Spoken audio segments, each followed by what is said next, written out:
So, Superman and Lois comes to an end. I've watched the last two episodes, and I'll just basically give thoughts on it overall. You know, they have their final confrontation with Luthor. He's stolen John Henry's suit and refitted it. It's got all kind of kryptonite weapons in it. Doomsday re-enters the fray and has more of a Doomsday look because Luthor pumps him up for the fight. They tie up loose ends for the other characters for the most part. And the battle is on, and with what they have to work with, it's as spectacular as you can expect it to be. Superman's desperately trying to get the boys trained to be able to handle this. It ultimately concludes that they're not going to be able to do it. They're not as strong as he was at his best.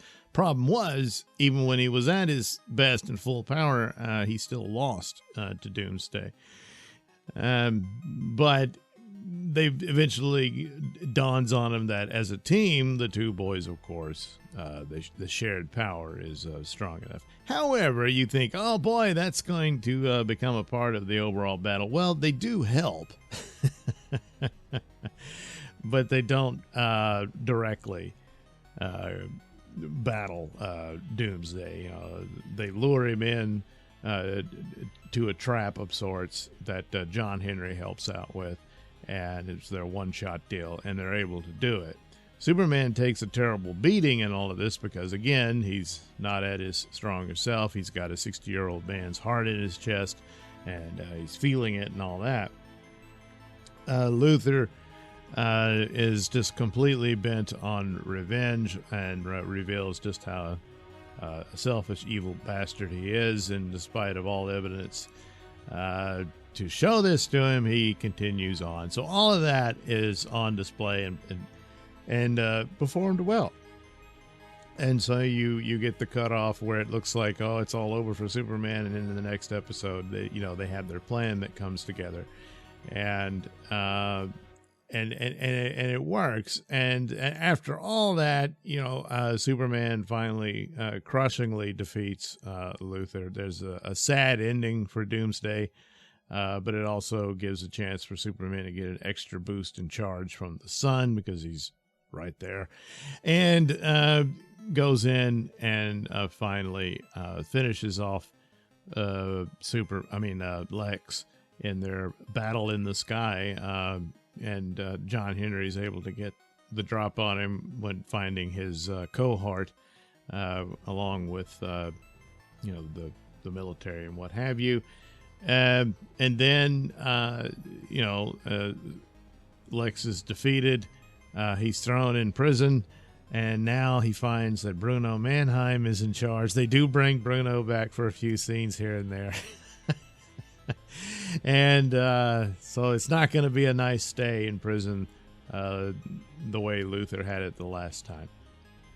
So the show's over. What do? They jump a year ahead. And John Henry and Lana get married. We see that Chrissy and Kyle have had their baby, and now she's got another one on the way. All this type of stuff. Her daughter and Jordan have a little discussion, and she wants to travel the world and all this sort of stuff and everything. So they're going their separate ways, and everything's fine. But then you get a narration from Clark. And he talks about how his life progressed since the great final battle with Luthor there.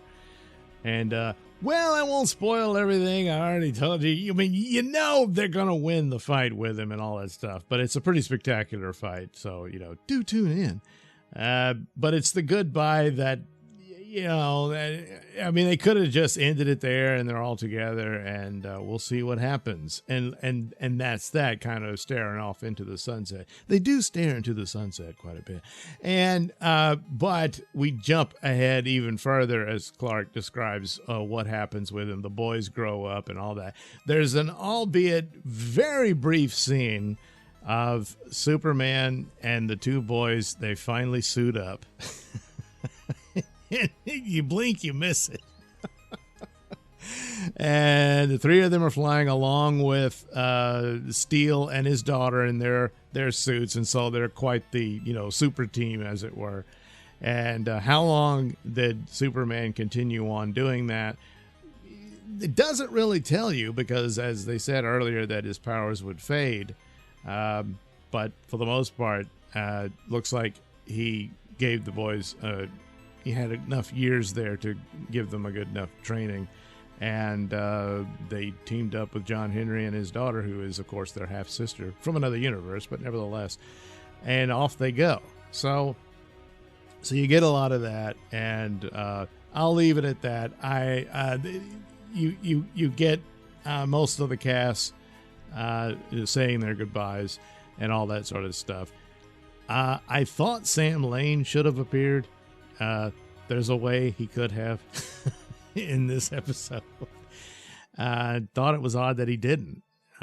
So that's unfortunate. The only other thing was a brief line about one of Superman's famous sayings that's been changed for the modern era.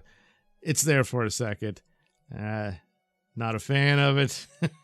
But other than that, it was a good show. And it's a shame that it had to end. And the title is It Went By So Fast, or something of that nature, which is, what everyone says when they realize, it's over and that sort of thing. And it did. And Superman&Lois was quite the anomaly of the era, and especially with always seeing the CW logo in the corner of the screen. It's like compared to the just cheap, tawdry nature of a lot of the DC shows on CW. It wasn't always the case. The Flash, I will say, had some good seasons. Didn't last. It devolved into stupid, and rinse, lather, repeat stuff, and it wasn't any good. Arrow started off really good. I mean, that first season is almost on par with the Netflix Daredevil series and that sort of thing. And Legends would have its funny moments here and there, but it wasn't really that good of a show. Batwoman never had a chance. So, it's too bad. Supergirl started out not too bad and then, went into nuttiness. But it got Tyler Hoechlin cast as Superman, and boy, did he really do a good job in the role. For this spin-off series, even though not technically, he's a different version from that Superman. So that Superman's still going on, But he and Lois also got married and had a child. So there you go. See, probably the same type of thing happened. But rumored cameos and whatnot of Supergirl and The Flash never happened. The only surprise cameo was Tom Cavanaugh playing Godfrey. So if you know your DC lore, he's from Apocalypse. They just used the name. I don't know if they were implying that here. Whatever, the show's over, so there's not going to be any follow-up on that.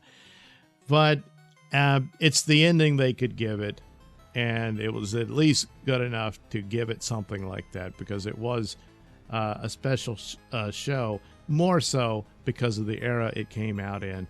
It was the little superhero show that could, and it did. It was a sweet, cute little show. Took liberties and whatnot from the original lore of Superman, but there were some clever avenues by which they pursued that. And so I really appreciated the show. I'll miss it. It's sad that it's gone. But at least it was there for a while. And it was a fun watch. So if you haven't checked it out yet, I'm sure all the seasons will be available on Max. I don't know when they'll post season 4. But there you go. There will be the episodes. You don't really need to have seen the other CW shows. In fact, you're better off not. And you can watch a fairly decent Superman show.